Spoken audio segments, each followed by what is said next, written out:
Shalom Bapak Ibu Saudara yang terkasih di dalam Tuhan Yesus Kristus. Senang sekali karena kita dapat bertemu kembali dalam persekutuan tengah pekan pada hari ini. Marilah Bapak Ibu untuk mengawali persekutuan ini kita bersatu di dalam doa. Kami bersyukur ya Tuhan untuk hari baru yang boleh Tuhan berikan kepada setiap kami. Kami juga bersyukur ketika Tuhan masih memberikan kami kesempatan untuk bersekutu, memuji nama-Mu dan juga mendengarkan firman-Mu. Biarlah kiranya Engkau sendiri ya Allah yang menuntun persekutuan kami dari awal hingga akhirnya. Kami rindu ketika persekutuan kami boleh menegur dan menguatkan kami untuk menjalani kehidupan kami. Doa yang jauh dari sempurna ini hanya kami panjatkan di dalam satu nama, Tuhan Yesus Kristus. Amin. Bapak Ibu Saudara, hanya dekat dengan Allah, kita akan merasakan ketenangan. Hanya dekat dengan Allah pula, kita yang letih akan dikuatkan. Marilah sebelum kita mendengarkan firman Tuhan, kita akan menyiapkan hati kita dengan menaikkan pujian indah bersama-Mu.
Selamat berjumpa kembali saudara-saudara dalam persekutuan tengah pekan GKI Sorogenen. Sebelum kita merenungkan firman, mari kita berdoa terlebih dahulu. Tuhan, terima kasih atas segala bentuk berkat dan penyertaan-Mu. Sebentar kami akan mendengarkan dan merenungkan firman-Mu, kiranya Engkau sertai kami. Terima kasih ya Tuhan, hanya di dalam nama-Mu kami telah berdoa, haleluya, amin. Saudara-saudara, dikisahkan ada ketiga biji jagung yang terlibat dalam percakapan yang seru. Jagung yang pertama berkata, "Aku akan bertumbuh dan berbuah secepatnya." Lalu jagung yang pertama itu pun bertumbuh dengan pesat, tapi beberapa hari kemudian ada seekor ayam milik tuannya menghabiskan buahnya. Jagung yang kedua pun juga berkata begitu. Ia berkata, "Aku akan bertumbuh dengan cepat supaya tuanku dapat menikmatinya." Lalu biji jagung yang kedua ini akhirnya bertumbuh dan menghasilkan buah yang banyak sehingga dapat mengenyangkan tuannya. Berbeda dari kedua jagung sebelumnya, biji jagung yang ketiga berpendirian yang lain. Ia berkata, "Aku akan berjuang dan tetap tinggal di sini dan bertahan. Aku tidak mau bertumbuh dan harus menghadapi nasib sial dimakan ayam maupun dipanen manusia." Tapi pada suatu hari, ayam mengais tanah dan memakan biji jagung tersebut. Nah, saudara-saudara, dari kisah ini pesannya nampak jelas bagi kita semua bahwa semuanya akan mati dengan berbagai cara. Namun yang membedakan adalah kematian yang sia-sia dan kematian yang penuh dengan makna.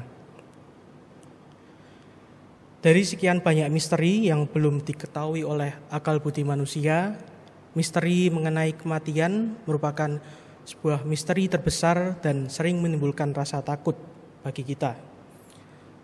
Dalam hidup kita merasakan berbagai pengalaman, baik suka maupun duka yang begitu beraneka ragam, dengan teman, saudara, ataupun keluarga, serta urusan-urusan kehidupan yang begitu kompleks, penuh tantangan, sekaligus dinamis, tapi juga mengasihkan. Rasanya sebuah fakta yang tak dapat dielak mengenai kematian menjadi hal terakhir yang ingin kita pikirkan dalam kehidupan ini. Lalu bagaimana dengan kekristenan menanggapi kematian? Para penulis Alkitab agaknya sedikit menyebutkan bayang-bayang kehidupan. Mereka kerap kali berbicara mengenai kematian. Mungkin di sini mereka memahami bahwa kematian sebagai sebuah realitas yang sangat nyata, bahkan ketika mereka masih menjalani kehidupan. Seperti halnya dalam penggalan ayat dari Mazmur 90 ayat 12. "Ajarlah aku menghitung hari-hari kami sedemikian, hingga kami beroleh hati yang bijaksana." Saudara-saudara, pada Mazmur 90 ini berisi tentang kontemplasi Musa atau refleksi dirinya sebagai nabi maupun pelayan Tuhan. Secara ringkas, kehidupan Musa ini dapat kita bagi menjadi 3 periode. Periode yang pertama adalah 40 tahun Musa berada di Mesir sebagai seorang pangeran, politikus, dan pemimpin militer yang kuat. Dan yang kedua, 40 tahun Musa berada di padang belantara sebagai pelarian dan penggembala yang hidup dalam persembunyiannya. Dan periode yang ketiga adalah selama 40 tahun Musa sebagai nabi maupun pelayan Tuhan yang memimpin bangsa Israel keluar dari Mesir dan dalam pengembaraan menuju tanah perjanjian. Saudara-saudara, di akhir hidupnya Musa menuliskan sebuah renungan yang tertuang dalam Mazmur 90 ini sebagai kelas balik dari perjalanan hidupnya. Dalam Mazmur 90 ini, Musa mengakui Tuhan sebagai tempat perlindungan dan perteduhan yang pasti. Ia juga menyadari tentang keterbatasan dirinya sebagai manusia. Hal ini bisa kita lihat dalam penggalan ayat 10 yang berbunyi demikian. "Masa hidup kami 70 tahun, dan jika kami 80 tahun, dan kebanggaannya adalah kesukaran dan penderitaan, sebab berlalunya buru-buru dan kami melayang lenyap. Musa dalam doanya pada bagian ini menyadarkan kita bahwa kita sebagai manusia itu begitu fana dan rapuh. Kefanaan manusia itu seperti rumput yang di waktu pagi berkembang dan tumbuh, namun di waktu petang lisut dan layu. Dalam hal ini, Musa memohon agar dirinya ditolong untuk dapat menghitung hari-hari hidupnya dan menjadi bijaksana. Bijaksana dalam hal ini bukan hanya sekedar kecerdasan, akal budi dalam menjalani kehidupan, namun juga bijaksana yang berlandaskan dalam kasih Tuhan. Melalui perikop ini kita melihat bahwa Musa tahu kalau ia pada akhirnya juga akan mati. Namun Musa tidak hanya berhenti di situ saja. Ia memohon kepada Tuhan untuk beroleh hati yang bijaksana, sehingga hidup yang dijalaninya menjadi lebih bermakna. Lalu bagaimana dengan kita, saudara-saudara? Apa yang kita lakukan agar hidup kita menjadi bermakna dan tidak menjadi sia-sia? Ada dua hal yang dapat kita lakukan dalam menjalani kehidupan ini. Yang pertama, meretas diri. Meretas diri berarti tentang pembaharuan atas diri kita sendiri. Seringkali kita sibuk untuk mengubah orang lain dan dunia sekitar kita supaya sesuai dengan keinginan kita. Namun yang terjadi adalah kita gagal. Bagaimanapun kita berusaha sebaik mungkin, dunia luar ataupun orang-orang di sekitar kita tidak akan pernah sejalan dengan keinginan kita. Maka dari itu, perlu untuk bermawas diri, yang berarti mengawasi diri kita sendiri, melakukan refleksi atas diri kita sendiri, di mana wujud dari refleksi ini adalah ketenangan batin. Dengan ketenangan batin memampukan kita untuk melihat segala sesuatu dalam kejernihan. Kejernihan di dalam melihat dunia akan melahirkan sebuah sikap-sikap yang tepat, di mana kita tidak bereaksi secara negatif terhadap berbagai dinamika hidup. Yang kedua adalah perengkuh sesama berbagi kehidupan. Berbicara mengenai relasi yang ada dalam kehidupan kita tidak hanya tentang relasi dengan Tuhan saja, namun juga secara horizontal, yakni dengan sesama. Sesama di sini tidak hanya berarti manusia, namun segala sesuatu yang ada di alam semesta. Saudara-saudara, dalam kaidah dasar hidup masyarakat Jawa terdapat dua prinsip. Prinsip yang pertama adalah prinsip hidup rukun dan prinsip yang kedua adalah prinsip hormat. Masyarakat Jawa dalam perilaku hidupnya selalu mengandaikan keadaan yang harmonis. Hal ini tertuang dalam sebuah filosofi masyarakat Jawa, yakni Hamemayu Hayuning Bawana, yang memiliki arti mempercantik atau memperindah hidup dan penghidupan bagi semua yang ada di bumi. Nah, saudara-saudara, kiranya dengan prinsip hidup masyarakat Jawa ini dapat kita terapkan dalam kehidupan sehari-hari, sehingga tercipta sebuah keselarasan yang harmonis. Itulah kedua hal yang dapat kita lakukan dalam memaknai perjalanan hidup ini. Setiap kita pasti mengalami kematian. Tidak ada cara untuk mengatasi kematian tersebut kecuali kita berdamai dengan kenyataan bahwa memang kematian itu ada. Kesadaran akan adanya kematian kiranya membuat kita sebagai manusia menghargai dan bersyukur atas setiap tarikan nafas yang masih Tuhan karuniakan.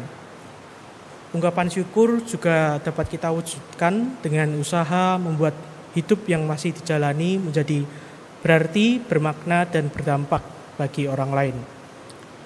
Hidup yang dijalani menjadi berarti saat hidup itu tidak berfokus pada diri kita sendiri, tetapi mengarah kepada sesama. Jadi yang terpenting bukanlah tentang panjang dan pendeknya umur kita, namun bagaimana dengan hidup ini kita menjadi bermakna dan menjadi berkat bagi sesama. Amin. Mari kita berdoa. Tuhan, terima kasih atas segala bentuk berkat-Mu bagi kami. Kiranya melalui perenungan kematian ini selalu menggugah kami untuk selalu meretas diri, merengkuh lian, dan berbagi kehidupan. Sebentar kami akan berdoa bagi bangsa dan negara yang sedang menghadapi COVID, terkhusus bagi mereka yang sedang memperjuangkan COVID.